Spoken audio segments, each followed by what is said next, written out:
The temperature in the room drops 40 degrees in an instant.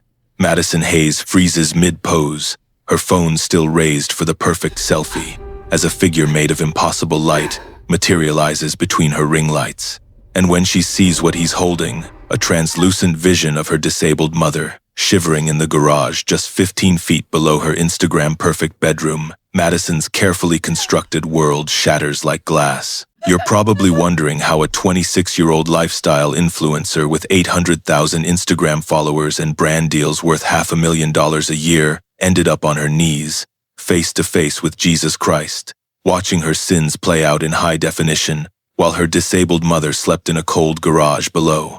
Let me take you back to before the followers, before the money, before Madison Hayes became someone who valued aesthetics more than her own mother's dignity. If you or someone you know is experiencing abuse, pause this video. I'm putting resources in the description that could save a life. The influencer economy has created a new kind of celebrity, people who've built empires on carefully curated images of perfection, whose lives look flawless on screen, while reality tells a different story, who've mastered the art of showing only what sells, while hiding what doesn't fit the brand. Madison Hayes was one of them, a lifestyle and beauty influencer who'd built a following of 800,000 people by showcasing her perfect life, luxury apartment tours, designer hauls, exotic vacations, morning routines in pristine spaces, wellness tips, aesthetic, everything. Her brand was aspirational perfection, clean lines, neutral tones, expensive simplicity. Everything photographed to look effortlessly beautiful. But perfection requires sacrifice, and Madison had decided her mother was the sacrifice. Diane Hayes was 58 years old and had been disabled for 4 years after a stroke left her partially paralyzed and wheelchair-bound. She needed daily assistance help, bathing, dressing, eating, managing medications. She needed physical therapy, doctor's appointments, adaptive equipment. She needed her daughter. For the first 6 months after the stroke, Madison had been present, caring. She'd moved her mother into her apartment, rearranged her space to accommodate a wheelchair, helped with daily care. She'd been a good daughter. But then Madison's social media career exploded. She went from 50,000 followers to 500,000 in 6 months. Brand deals started rolling in. Money started flowing. And her apartment, the backdrop for all her content, became a business asset that needed to look perfect at all times. A disabled mother in a wheelchair didn't fit the aesthetic, so Madison made a choice that would haunt her. She moved her mother to the garage, not temporarily while renovating, not as a joke, but as a permanent living situation. The 2-car garage under Madison's luxury apartment became Diane's prison for 2 years, while Madison filmed content upstairs, her followers never knowing that beneath the perfect lifestyle shots was a woman sleeping on a cot surrounded by storage boxes, tools, and her daughter's shame. This is the story of how social media fame corrupted a daughter's soul, how the pursuit of online perfection led to real-world cruelty, how a disabled mother's prayers reached heaven despite her suffering, and how Jesus Christ appeared in Madison's apartment at 11:34 p.m. on a Tuesday night and forced her to see what she'd become by making her experience every moment of pain from her mother's perspective. This isn't a story about mild neglect. This is a story about deliberate, sustained cruelty disguised as inconvenience, about a daughter who chose aesthetics over her mother's dignity, about a woman who slept on a cot in a cold garage for 2 years, while her daughter slept in a king-size bed 15 feet above her. And it's about how divine intervention can break through even the hardest, most image-obsessed heart. Before we continue, if you believe in second chances and the power of faith, type restore in the comments right now. Let your voice be the spark of hope for a family in need. Show the world your faith in action. Diane Hayes woke at 6:47 a.m. in the garage beneath her daughter's apartment, the cold November air making her joints ache more than usual. She was 58 years old but felt 80. 4 years ago, a stroke had stolen the left side of her body's strength. She could move her left arm and leg, but with difficulty, weakness, tremors.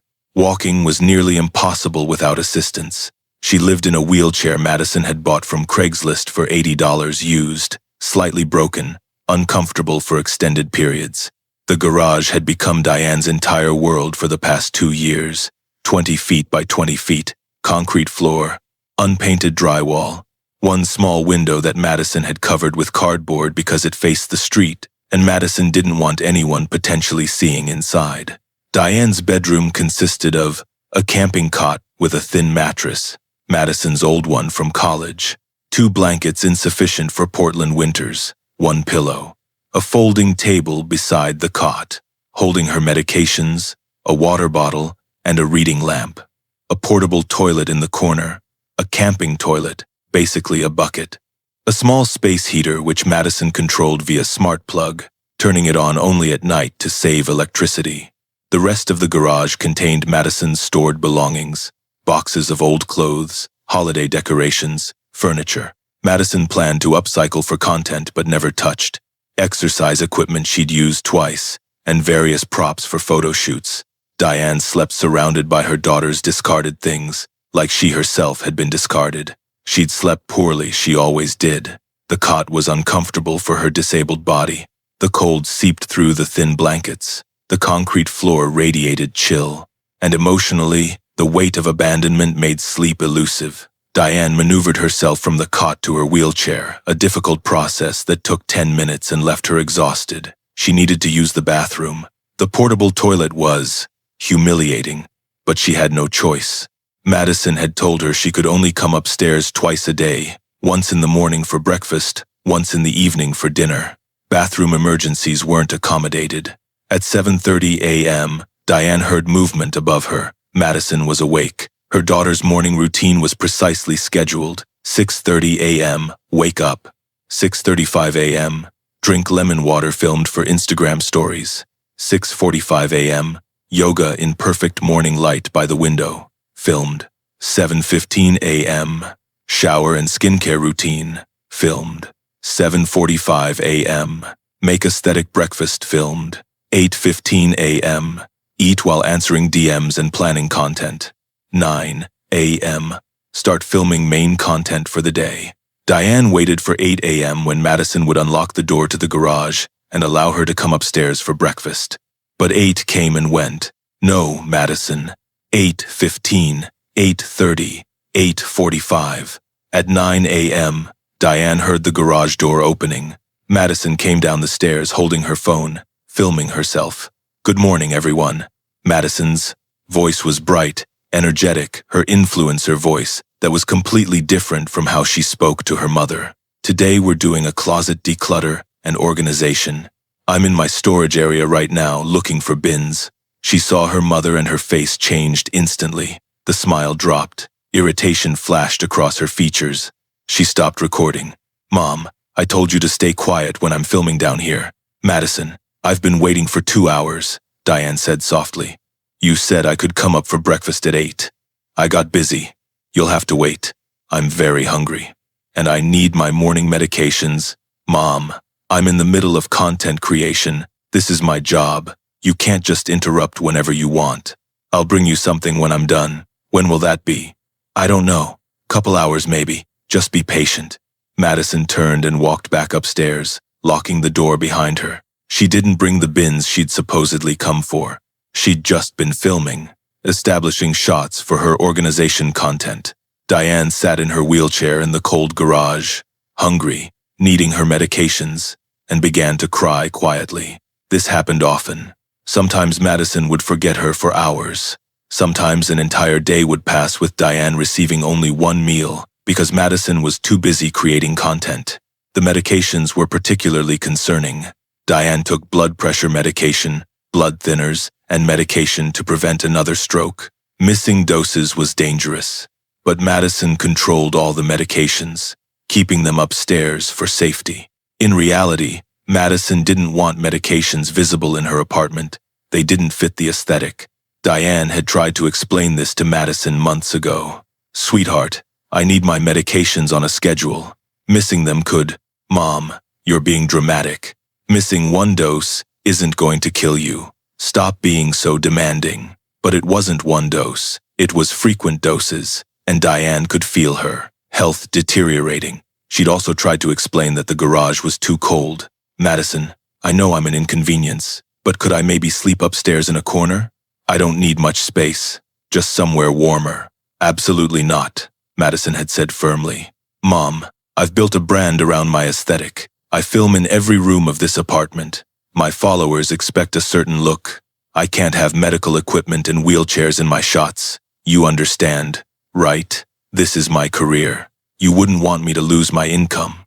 The manipulation was subtle but effective. Madison framed her cruelty as necessity, as if making her disabled mother sleep in a garage was a reasonable business decision rather than abuse. And Diane, weakened by her disability, financially dependent on Madison, and emotionally broken, had accepted it. What choice did she have? She had no income, no other family, no resources to live independently. She was trapped. By 11 a.m., Madison still hadn't returned. Diane was dizzy from low blood sugar and missing medications. She'd drunk all her water. She needed to use the bathroom again, but the portable toilet needed to be emptied, and Madison hadn't done it. Finally, at 11:45 a.m., Madison appeared with a protein shake and a banana. Here, I'm filming a sponsored post this afternoon, so I need you to stay completely quiet. No noise. Understand?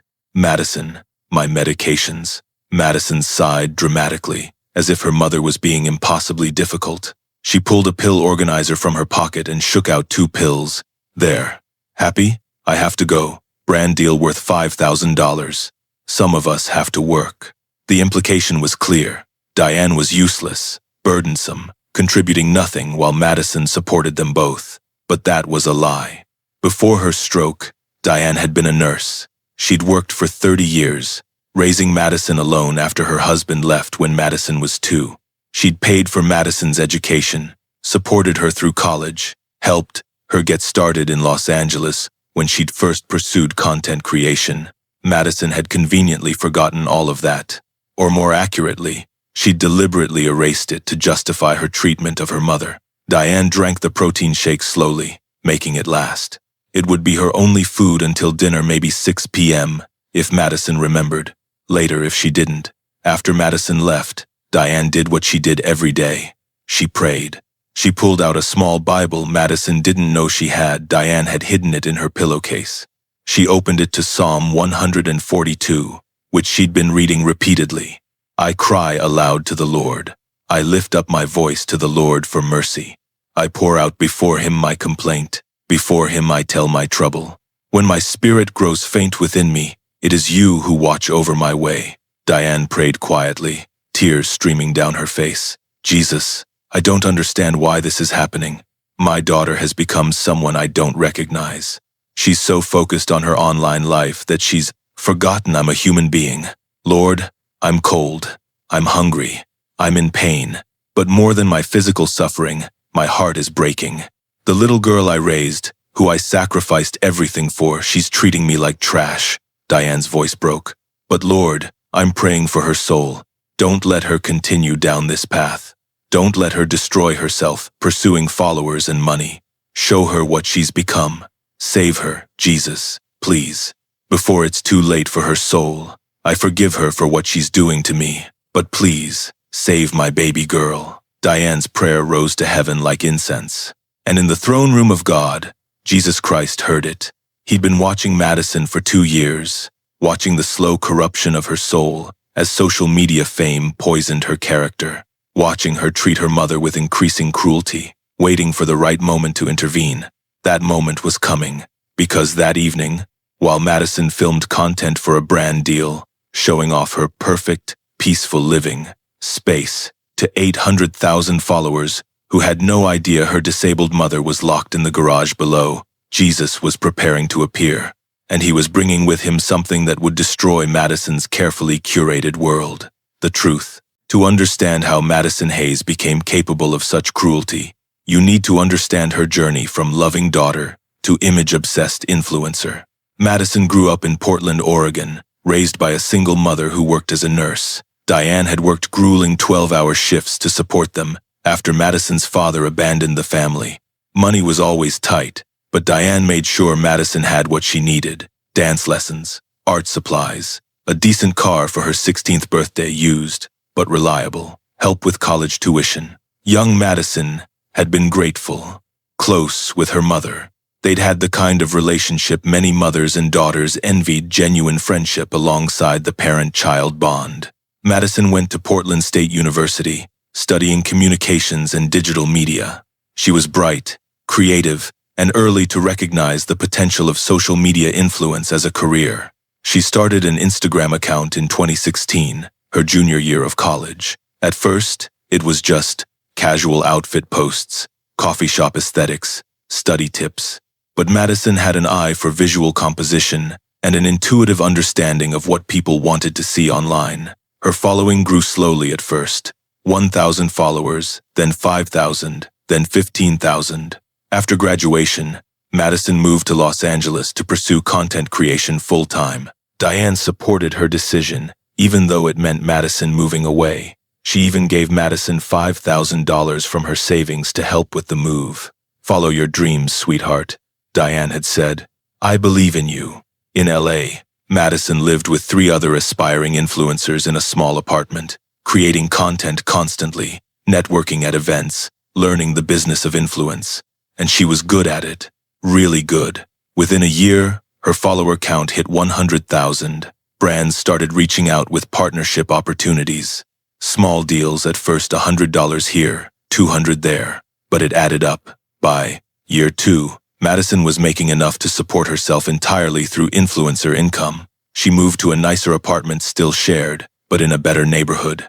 Her content improved, her aesthetic refined, her follower count climbed, 200,000, then 300,000. The money followed. A sponsored post that once paid $200 now paid $2,000.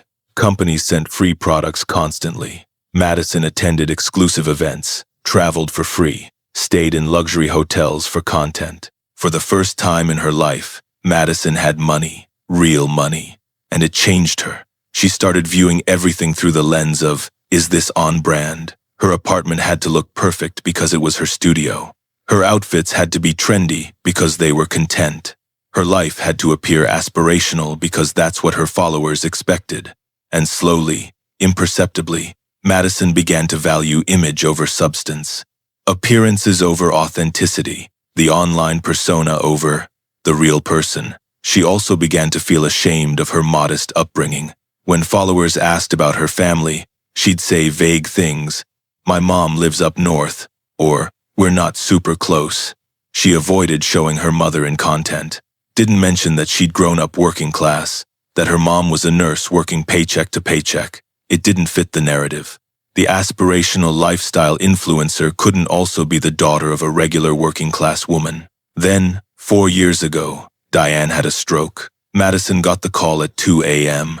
Her mother had collapsed at the hospital where she worked. Massive stroke, left side paralysis, long recovery ahead, possibly never regaining full function. Madison flew to Portland immediately. She was scared, guilty, devastated. She spent 2 weeks at her mother's bedside, then the next 3 months helping coordinate her care. Diane couldn't work anymore, couldn't live alone, needed daily assistance. Madison made a decision. She'd move her mother to LA, into her apartment. She'd take care of her. It was what daughters did. The first 6 months were challenging but manageable. Madison hired a part-time aide to help with her mother's care during the day, while Madison worked on content. She adjusted her apartment setup to accommodate a wheelchair. She helped her mother with physical therapy exercises. Her content took a hit, posting became less consistent, photo shoots were harder to coordinate, the apartment looked less aesthetic, with medical equipment visible. Her engagement rates dropped. Follower growth slowed. But Madison told herself it was temporary. Once her mother stabilized, things would normalize. Except Diane didn't stabilize to the point of independence. The stroke had done permanent damage. She would always need assistance, always be in a wheelchair, always require daily care. And Madison began to resent her. It started small. Little moments of irritation, frustration when her mother interrupted a filming session, annoyance when medical equipment was visible in a shot and she had to retake it. Then it grew. Madison started seeing her mother as a burden, an obstacle to her career, a problem that needed to be hidden. When Madison got the opportunity to move to a better apartment, a luxury building with better lighting and aesthetic spaces, she was thrilled. This would elevate her content, help her compete with bigger influencers. But the apartment was expensive, $3,500 per month. Madison could afford it with her influencer income. She was now making around $50,000 per month from sponsorships, but she had to maintain her content output to keep that income. And she couldn't maintain that output with her mother visible in every shot. Madison looked at the new apartment's layout, 2 bedrooms upstairs, and a 2-car garage below that the landlord said could be finished as additional space if she wanted. An idea formed, a terrible, cruel idea that Madison immediately tried to justify. The garage could be Mother's room. It would give her privacy, give me space to work. It's not that bad, I'll make it comfortable. It's temporary until I figure out something better. These were all lies, but Madison told them to herself until she believed them. When they moved in, Madison set up the garage as minimally as possible. A cot, a lamp, the bare necessities. She told her mother it was temporary, just while we settle in. But weeks became months, and Madison made no effort to change the arrangement, because her content was thriving. Without her mother visible, without medical equipment in shots, without the aesthetic disruption of disability, Madison's brand exploded. She went from 500,000 followers to 800,000 in a year. Her income doubled. Brand deals became more lucrative. She partnered with major companies. She was invited to exclusive events. She was living the dream. And her mother was sleeping in the garage. Madison's treatment of Diane got progressively worse. The temporary arrangement became permanent. The twice-daily meal schedule became whenever Madison remembered. The care became neglect. The mother-daughter relationship became one of captor and prisoner. Madison justified it constantly. Mom needs her own space, lying to herself that the garage was adequate. I'm supporting both of us. This is necessary for my career, using financial provision to excuse cruelty. Mom understands. She knows I'm busy, assuming consent that was never given. It's not that bad. She's being dramatic, minimizing her mother's suffering. The truth was simpler and more disturbing. Madison had decided her mother's comfort and dignity were less important than her aesthetic brand and online image. She'd made a cold calculation that her mother's suffering was an acceptable cost for her social media success. And the most chilling part? Madison had become so absorbed in her online persona that she'd convinced herself she was a good daughter. She posted occasionally about caring for family in vague terms. She'd share motivational quotes about love and sacrifice. She presented herself as compassionate and caring to 800,000 people who had no idea she was locking her disabled mother in a garage. The cognitive dissonance was complete. Madison, the influencer, was kind, aspirational, authentic. Madison, the daughter, was cruel, neglectful, and monstrous.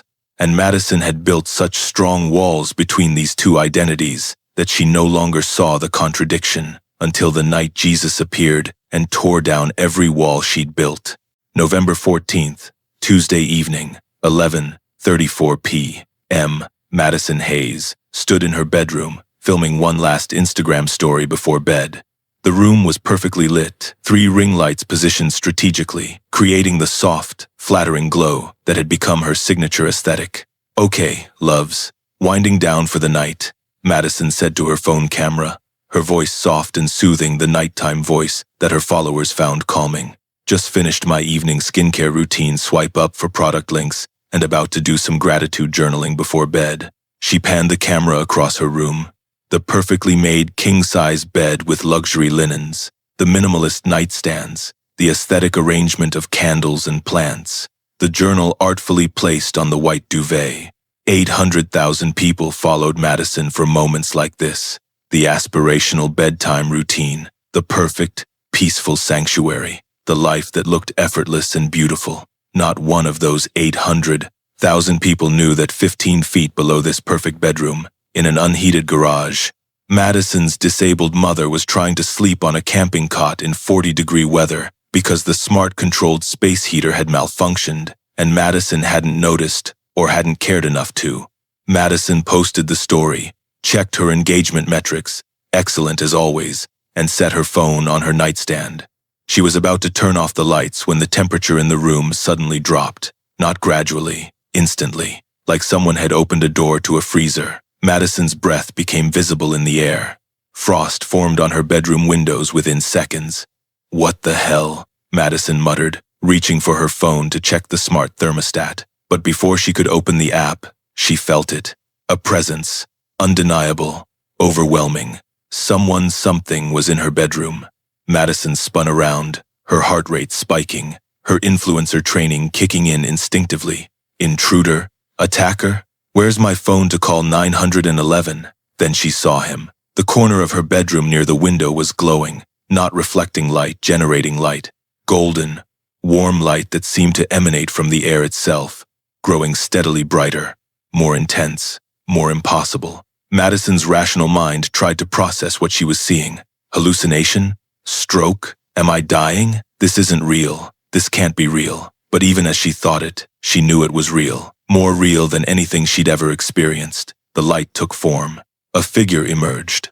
A man dressed in simple white robes that seemed woven from light itself. His face was neither young nor old, holding both infinite compassion and absolute authority. His eyes were ancient, knowing, seeing everything, including every secret sin Madison had committed. Madison knew immediately who this was. There was no question, no doubt. Despite never attending church as an adult, despite not praying since childhood, she knew. Jesus, she whispered, her voice barely audible. "Yes, Madison Hayes," he said, and his voice filled the entire room despite being spoken softly. "I am Jesus Christ, the one your mother prays to every single night, the one she begs to save you before you destroy your soul. And tonight, I've come to answer her prayers." Madison's legs gave out.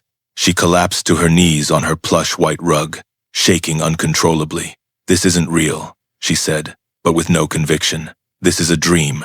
I'm dreaming." "You've been living in a dream for 2 years, Jesus said, his voice carrying a weight that pressed against Madison's chest. "Tonight, you wake up. Tonight, you see reality." He moved closer, and Madison wanted to run, wanted to hide, wanted to disappear.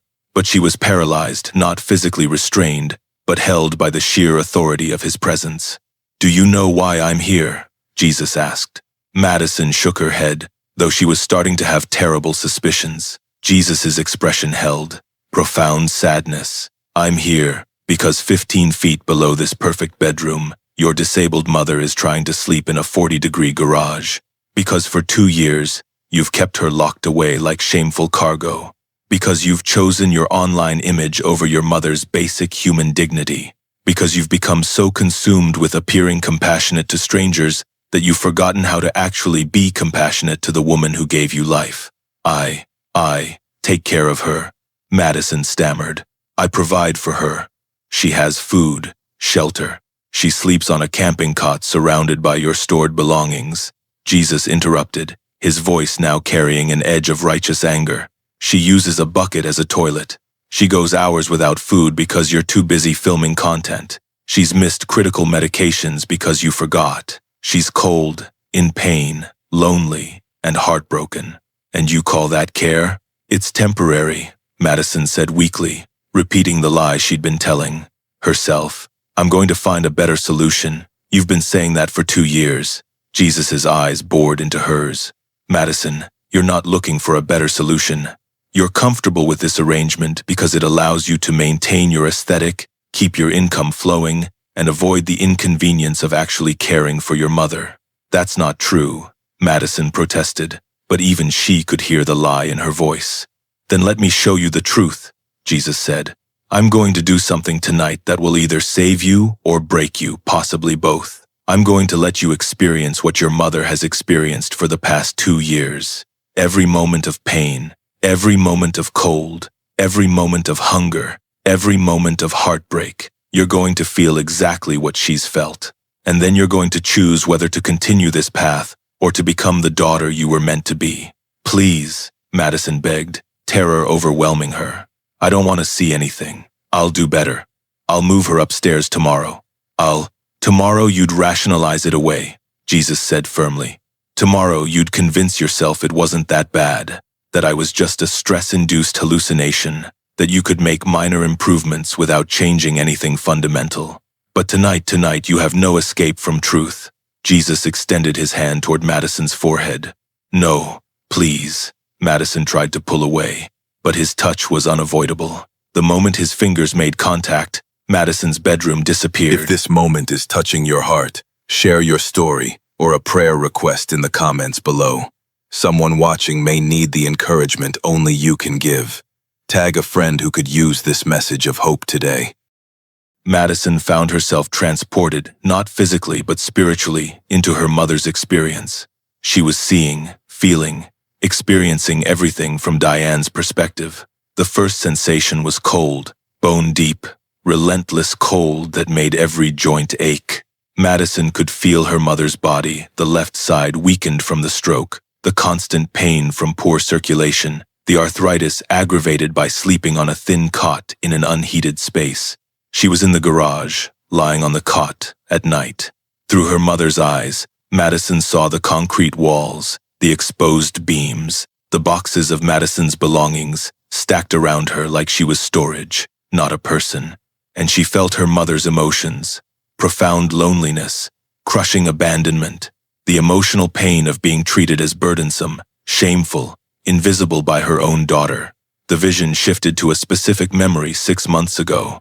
Madison experienced her mother waking at 3 a.m., needing to use the bathroom urgently, but the portable toilet was full because Madison hadn't emptied it in 3 days. Diane had called out for Madison. No answer. Called again. Nothing.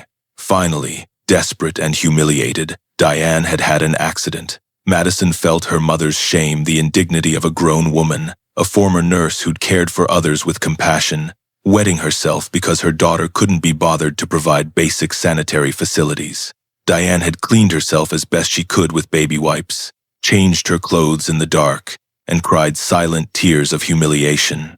The next morning, Madison, the real Madison, in the memory, had come down, seen the situation, and been angry. Mom, this is disgusting. You're 58, not 88. You should be able to control yourself. Through her mother's perspective, Madison felt the devastation of those words, the crushing realization that her daughter saw her as disgusting, not as a disabled woman denied basic facilities. The vision shifted, again rapid fire now, showing moment after moment of suffering. Diane shivering under 2 thin blankets, her teeth chattering, her body aching from cold, while Madison slept in her heated bedroom 15 feet above. Diane waiting 9 hours for food because Madison was filming all day and didn't want to break her creative flow. Diane having to yell for help when she'd fallen trying to transfer from wheelchair to cot, lying on the cold concrete for 20 minutes, before Madison finally came down, annoyed at being interrupted, not concerned about injury. Diane listening through the floor as Madison filmed content, hearing her daughter's cheerful voice talking about self-care and loving yourself, while Diane sat in a garage, denied both. Diane's medications being delayed, forgotten, or denied. You can wait a few hours, Mom. It's not life or death. Except it literally was. Missing blood thinners and blood pressure medications significantly increased stroke risk. Diane asking if she could please come upstairs for Thanksgiving. Madison saying no because she was hosting a Friendsgiving for content and having her mother visible would ruin the aesthetic. Diane spending Thanksgiving alone in the garage with a microwave turkey dinner while hearing laughter and conversation through the ceiling. Each memory was a knife wound, and Madison felt every cut from her mother's perspective. But the worst memories weren't the physical deprivation, they were the emotional devastation. Madison experienced her mother's thoughts, and they broke her. What did I do wrong as a mother? Why does my daughter hate me? Did I fail her somehow? Is this punishment for my failures? Maybe I deserve this. Maybe I'm as burdensome as she says. Maybe I should just die so I'm not inconveniencing her anymore. No. Madison wept, her consciousness separate now from the vision, but still experiencing it. No, Mom, you didn't fail. You were perfect. This is my failure, not yours. But the mom. Visions continued relentlessly. Madison experienced the moment her mother had found out about the stroke's long-term effects, that she'd never fully recover, that she'd always need assistance. And instead of fear for herself, Diane's first thought had been, this is going to burden Madison. She's just starting her career. I don't want to hold her back. Even then, even understanding she'd become disabled, Diane's first thought was concern for her daughter's well-being. and Madison had repaid that selfless concern by locking her in a garage. The scene shifted violently. Now Madison was experiencing memories of her childhood, but from her mother's perspective. She felt her mother's exhaustion working double shifts at the hospital so Madison could have dance lessons. She felt her mother's worry when bills came and money was tight. The calculations. If I skip groceries this week, I can pay for Madison's field trip. I can eat ramen. She needs proper nutrition. She felt her mother's pride at every one of Madison's accomplishments, school awards, recitals, graduation, the overwhelming love and hope Diane had felt watching her daughter grow. She felt her mother's sacrifice, giving Madison $5,000 to move to LA. Money Diane could barely afford, but gave anyway because she believed in her daughter's dreams. And she felt her mother's heartbreak watching Madison drift away, becoming someone different, someone cold, someone who seemed embarrassed by her own mother. Through her mother's heart, Madison felt the question that had tormented Diane. When did I become shameful to her? When did my daughter decide I wasn't good enough? The answer, Madison now realized with crushing clarity, was when she'd become successful enough that her mother's working-class background seemed like a liability instead of a badge of honor. The visions shifted one final time, and now Madison was seeing potential futures. She saw her mother dying in the garage. Winter, the space heater malfunctioning. Diane's body found 3 days later because Madison had been too busy creating content to check on her. She saw the investigation. Police finding the living conditions. Madison arrested for elder abuse and negligent homicide. Her influencer career destroyed. Her face on the news as a monster who'd killed her disabled mother through neglect. But worse than legal consequences was what came after death. Madison saw herself decades later, successful by worldly standards, having rebuilt her career after serving prison, time standing before God's judgment seat. And she heard the words, "I was sick, and you put me in your garage. I was cold, and you controlled the heater from your warm bed. I was hungry, and you forgot to feed me while you filmed content about wellness. I was your mother, and you treated me with less dignity than you'd treat a dog." She saw where that path led, eternal separation from God, not because her sins were unforgivable, but because she'd chosen image over love, comfort over compassion, aesthetic over humanity, and she'd never repented. Madison watched her future self realize too late that all the followers, all the brand deals, all the content meant absolutely nothing, that she'd traded her soul for Instagram likes, that the one person who'd loved her unconditionally had been the person she'd destroyed. The vision ended abruptly. Madison was back in her bedroom, on the floor, Jesus standing over her. She was sobbing so hard she couldn't breathe, her perfect makeup destroyed by tears, her carefully styled hair disheveled. "I'm a monster," Madison gasped. "Oh God, I'm a monster. What have I done to her? What have I become?" Jesus knelt beside her, his face full of compassion. "You've become what social media creates when left unchecked, an image with no substance, a carefully curated lie with a rotten core. You've chosen the approval of strangers over the love of your mother. You've valued aesthetics over human dignity. How do I fix this?" Madison wept. "How do I possibly make this right?" "By choosing truth over image," Jesus said. "By choosing your mother over your brand. By publicly acknowledging what you've done and accepting the consequences." "I'll lose everything," Madison said, fear mixing with her shame. "My followers will leave. My brand deals will cancel. My income will disappear. I'll be destroyed." "You'll lose everything that was built on lies," Jesus corrected. "Everything that required your mother's suffering to maintain. Everything that came at the cost of your soul. Yes, you'll lose that. But Madison, what you'll gain is infinitely more valuable." He placed both hands on her shoulders. "Your mother is 58 years old. She has maybe 20, 30 years left if she receives proper care. Maybe 5 years if she continues living in that garage. You're running out of time to be the daughter she deserves. Running out of chances to love her properly. Tomorrow morning, you're going to go downstairs, bring your mother up, and never allow her to sleep in that garage again. You're going to care for her the way she cared for you. And Madison, you're going to tell your followers the truth, all of it. You're going to use your platform to confess your sin and warn others. You're going to let your carefully constructed image die so that your real self can live." "They'll hate me," Madison whispered. Some will, Jesus agreed. Some will cancel you, condemn you, call you irredeemable, but others, will see authentic repentance and be moved to examine their own sins. Your honest confession will do more good than 1,000 perfectly curated posts ever did. He began to fade, his form dissolving into light. Remember this night, Jesus said as he disappeared.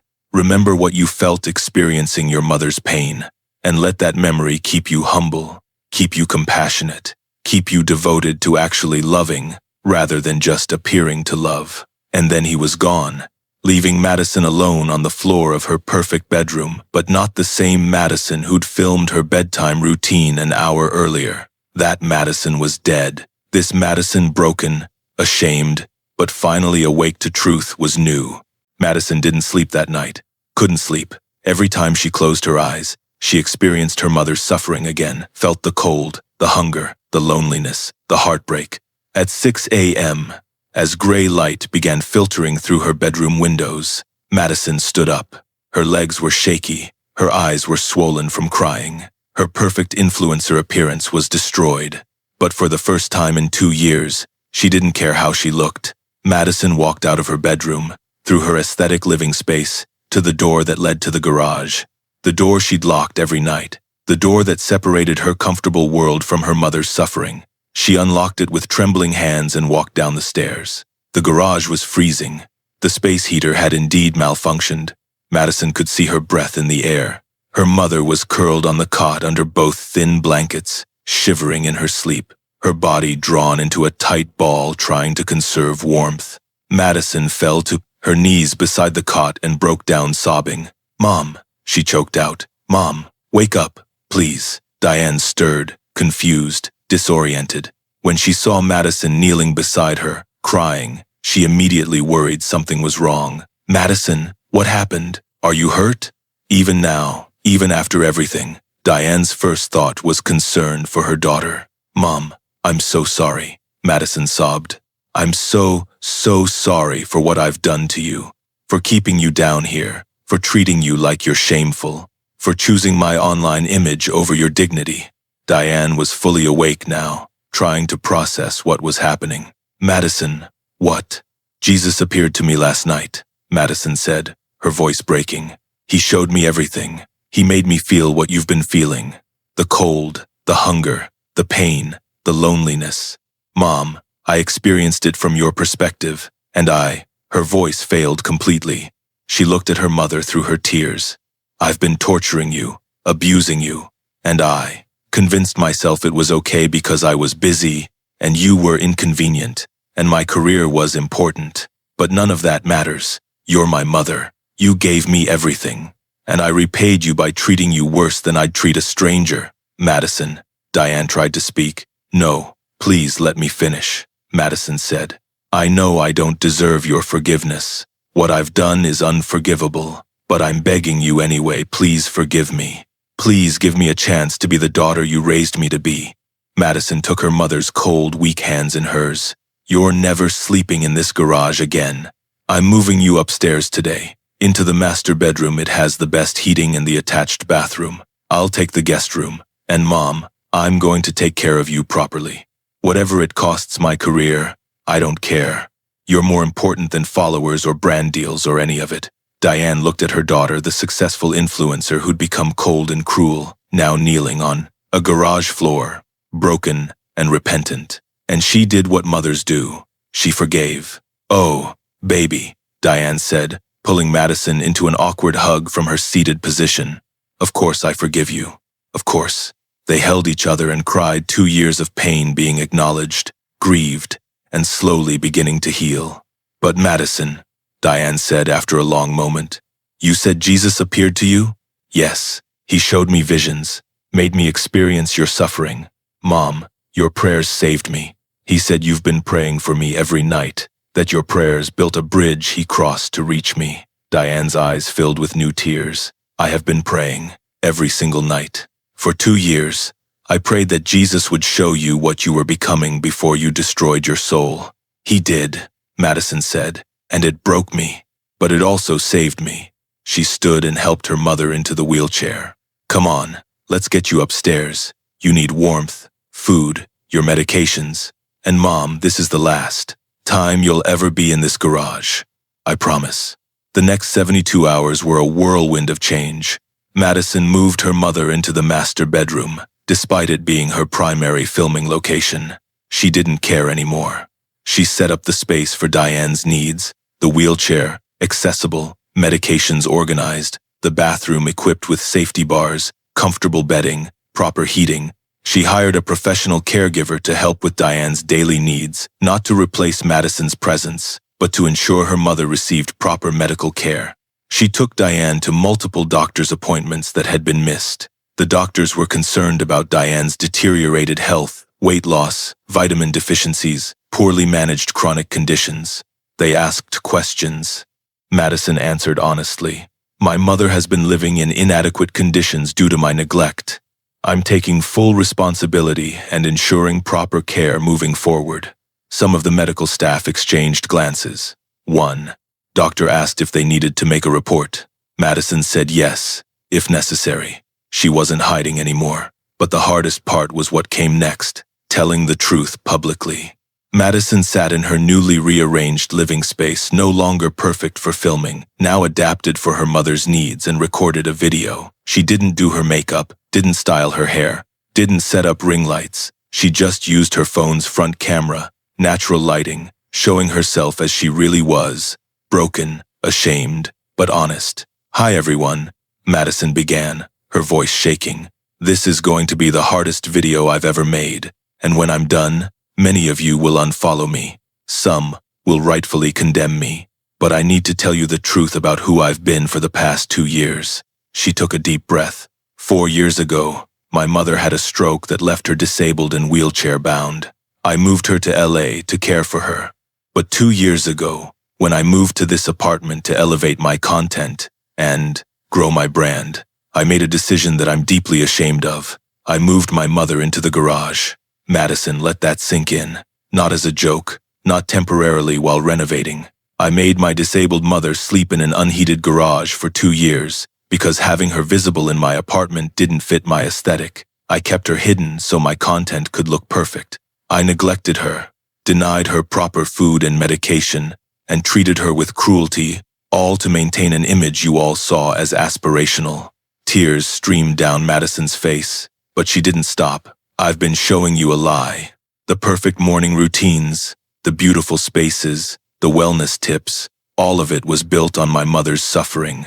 While I filmed content about self-care and compassion, my mother was sleeping on a cot surrounded by my stored belongings. Last night, Jesus Christ appeared to me. If you don't believe in that, I understand. But I'm telling you what happened. He showed me visions of my mother's suffering. From her perspective, he made me feel every moment of cold, hunger, pain, and heartbreak I'd inflicted. And he told me I had to choose. Continue destroying my soul for online approval, or choose truth and honor. I'm choosing truth. My mother is now living properly in my home, actually, in my master bedroom, because that's what she deserves. I'm caring for her the way I should have been for 2 years. And I'm telling you this story because I need to be held accountable, and because maybe my confession will prevent someone else from making similar mistakes. Madison looked directly into the camera. I'm not asking for forgiveness from you. I'm not asking you to support me. If you want to unfollow, I understand. If you want to condemn me, I deserve it. I'm simply telling you the truth, because hiding and lying about who I've been is part of what made me capable of such cruelty. To brands I've partnered with, I understand if you want to terminate our relationships. 2. Followers who believed in me, I'm sorry I deceived you. To my mother, I love you, and I'm spending the rest of my life trying to be worthy of your love. Madison ended the recording and sat there for a long moment before posting it. She posted it to Instagram, to YouTube, to TikTok, everywhere. No filter, no editing, just raw truth. Then she waited for the consequences. The response was immediate and overwhelming. Within hours, Madison's confession video had millions of views. Comments flooded in thousands per minute. Some were condemning. You're a monster. You don't deserve forgiveness. This is disgusting elder abuse. I hope you go to prison. Some were thoughtful. This takes courage to confess publicly. I hope you truly change. Thank you for being honest about your failure. Some were grateful. I've been treating my parents poorly, and your story just woke me up. Thank you. The news media picked it up. Influencer confesses to keeping disabled mother in garage. The story went viral beyond Madison's followers. The consequences were swift. 3 major brands immediately terminated their partnerships with Madison, worth approximately $200,000 in annual income. 5 other brands paused their relationships pending investigation. Her management agency dropped her, citing reputational concerns. Multiple followers started campaigns calling for her to be deplatformed and prosecuted. Within a week, Madison lost about 70% of her brand deals and 200,000 followers. Her income plummeted from roughly $50,000 per month to maybe $8,000, barely enough to cover rent, care for her mother, and basic expenses. Madison accepted it all without complaint.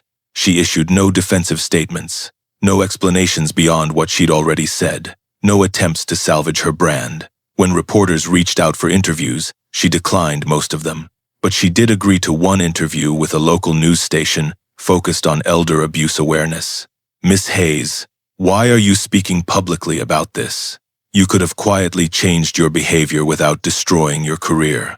Because I need accountability, Madison said simply, and because maybe my public confession will help someone else recognize they're going down a similar path. If my destroyed reputation prevents even flowing one person from abusing their parent, it's worth it. Do you worry about legal consequences? I'm prepared to accept whatever consequences are appropriate. I've been in contact with Adult Protective Services. My mother isn't pressing charges, but if the state chooses to prosecute, I won't fight it. I did what I did. I should face justice. What do you want people to understand from your story? Madison thought carefully. I want people to understand how gradually cruelty can develop. I didn't wake up one day and decide to abuse my mother. It started with small compromises, being slightly annoyed by inconveniences, prioritizing my work over her needs, viewing her through the lens of, how does this affect my brand, instead of, how do I love this person? Small compromises became larger ones, became systematic abuse. She paused. And I want people to understand that social media influence can poison your soul if you're not careful. When you start living for online approval, when you value your image over truth, when you treat real life as content to be curated, you can lose your humanity without realizing it. I did, and it almost destroyed my soul. 3 months after her confession, Madison's life looked completely different. She still had an online presence, but radically changed. Her follower count had stabilized at around 400,000, half of what she'd had. But these were people who'd stayed despite knowing the truth. Her content was no longer about aesthetic perfection. She showed real life, including the work of caring for her mother. She shared about caregiving challenges, disability accessibility, the reality of recovery from elder abuse. Some followers found it refreshing. Others thought it was exploitation of her mother. Madison was learning to accept that she couldn't please everyone, that authenticity meant some people wouldn't like her, and that was okay. Her income had stabilized at a modest level, maybe $12,000 per state month, from the few brands willing to work with her and from her remaining engaged audience. It was enough to support her mother's care and basic living expenses. More importantly, Madison's relationship with her mother was healing. They had dinner together every night, not as a filming opportunity, but as genuine family time. They watched TV together, talked about their days, laughed at old memories, worked through painful topics in family therapy. Diane's health had improved significantly with proper care. She'd gained weight, her chronic conditions were well managed, and her spirits were lifted. She was still disabled, still needed assistance, but she was living with dignity. One evening, as they sat together in the living room, Diane said something that made Madison cry. "You know what, sweetheart? I'm grateful for what happened." "Mom, what? How can you say that?" "Because I got my daughter back," Diane said simply. "For 2 years, you were like a stranger to me, someone I didn't recognize. But Jesus reached you, broke through that false person you'd become, and brought back the girl I raised. Yes, I suffered, but you were suffering too spiritually. And now we're both healing." Madison hugged her mother carefully. "I don't deserve you. None of us deserve grace, Diane said. But thank God, he gives it anyway. 1 year after Jesus appeared, Madison stood in a church fellowship hall speaking to a group of about 50 people, mostly young women, aspiring influencers and content creators. She'd been invited to share her testimony at a conference on faith and social media. "My name is Madison Hayes," she began. "A year ago, I was a lifestyle influencer with 800,000 followers and brand deals worth $500,000 annually. I was also abusing my disabled mother by keeping her locked in a garage so she wouldn't disrupt my aesthetic content." The room was silent, attentive. "I'm not here to tell you social media is evil. I'm here to tell you it can be dangerous if left unchecked. When your identity becomes wrapped up in your online image, when you start valuing followers over family, when you treat real people as props for content, you're on a dangerous path." Madison shared her full story, the gradual corruption, the abuse, the night Jesus appeared, the devastating visions, the choice she'd made. "I lost most of my followers, lost most of my income, destroyed the brand I'd spent 5 years building, but I gained something infinitely more valuable: my soul, my relationship with my mother, my integrity." She looked around the room at the young women, many of whom were chasing influencer dreams. "If you're going to build a platform, build it on truth. Show reality, not just highlights. Value people over content, and never ever sacrifice your family for online approval. The followers who love a curated lie don't really know you. The family who loves you despite your flaws, they're the ones worth keeping." After her talk, multiple young women approached Madison in tears. One said, "I've been so focused on building my brand that I've been neglecting my parents. Your story woke me up." "Thank you," another said. "I almost moved my disabled sister out of my apartment because she was ruining my content aesthetic. But hearing your story, I'm not doing that." She stays. "The content doesn't matter that much." Madison hugged each of them. This was her mission now, using her failure to prevent others from making similar mistakes. 2 years after that transformative night, Madison and Diane sat together on a beach in Oregon, watching the sunset. They'd moved back to Portland 6 months earlier. Madison had decided she didn't need to be in LA for her career. She could create content anywhere. And Diane wanted to be closer to old friends from her nursing days. Madison still worked as a content creator, but her focus had completely shifted. She ran a platform called Authentic Living that focused on caregiving resources and support, disability advocacy, honest conversations about social media's dark side, faith-based content about redemption and grace. She made enough to support herself and her mother comfortably, maybe $40,000 annually, far less than her peak, but enough. And more importantly, her work had purpose, beyond profit. "How are you feeling, Mom?" Madison asked as they sat in the sand. "Happy," Diane said simply. "I have my daughter. I have beautiful weather.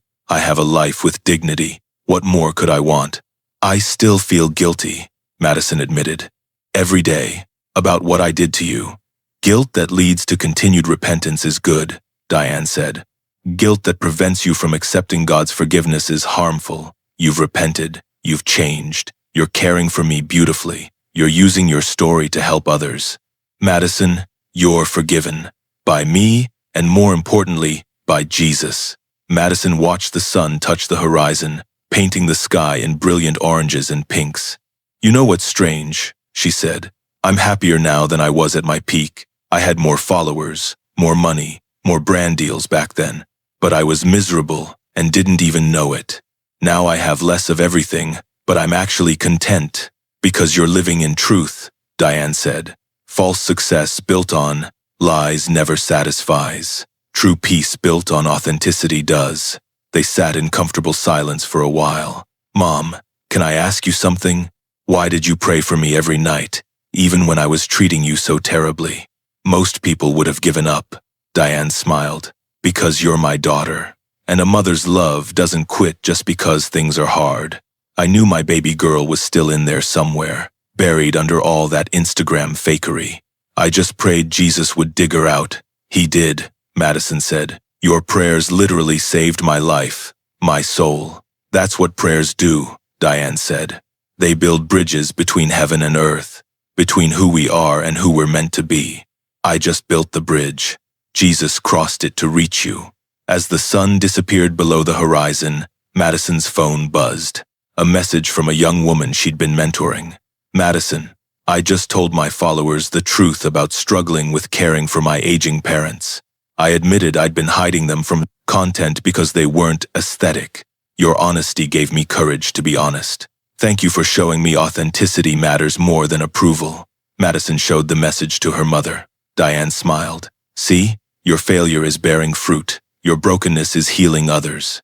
That's what redemption looks like. Madison put her arm around her mother carefully, and they watched the stars begin to appear in the darkening sky. 2 years ago, Madison had been a successful influencer living a lie, keeping her disabled mother in a garage, destroying her soul for online approval.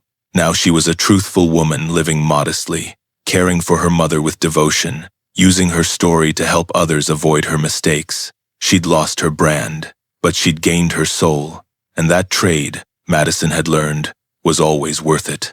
The influencer economy has created a unique moral challenge, the temptation to view real life and real people as content to be curated, to prioritize image over authenticity, to sacrifice relationships on the altar of aesthetic perfection. Madison Hayes' story is extreme, but the pattern is tragically common. People who hide family members who don't fit their brand, who treat loved ones as inconveniences to their content creation, who become so absorbed in online personas that they lose touch with offline humanity. But this story isn't just about social media. It's about a universal human temptation, choosing approval over love, choosing image over truth, choosing comfort over compassion. How many of us have hidden parts of our lives that don't fit our image? How many have neglected family because they're inconvenient? How many have prioritized looking good over actually being good? Madison's sin was extreme, locking her disabled mother in a garage. But the underlying mechanism is one we all face, the gradual compromise of values in pursuit of something that seems important but ultimately isn't. What saved Madison? 2 things: her mother's relentless prayers and Jesus' willingness to dramatically intervene by making her experience her victim's suffering. Sometimes love looks like devastating conviction. Sometimes grace requires the destruction of our false selves. Sometimes God saves us by breaking us. If you're watching this and you've been prioritizing image over integrity, appearance over authenticity, online approval over real relationships, hear this: you're on a dangerous path. It might not be as extreme as Madison's, but any path that requires hiding truth or hurting people to maintain is a path toward destruction. And if you're watching this as a parent whose child has grown ashamed of you, neglected you, or hidden you, hear this: your prayers matter. Diane's prayers built a bridge that Jesus crossed to save Madison. Your prayers can do the same for your children. Don't stop praying. Don't stop loving. Don't stop believing they can change. The Bible says we'll give an account for every word we've spoken, but I believe we'll also give an account for every person we've neglected, every relationship we've sacrificed for image, every time we chose approval over love. Madison will stand before God one day.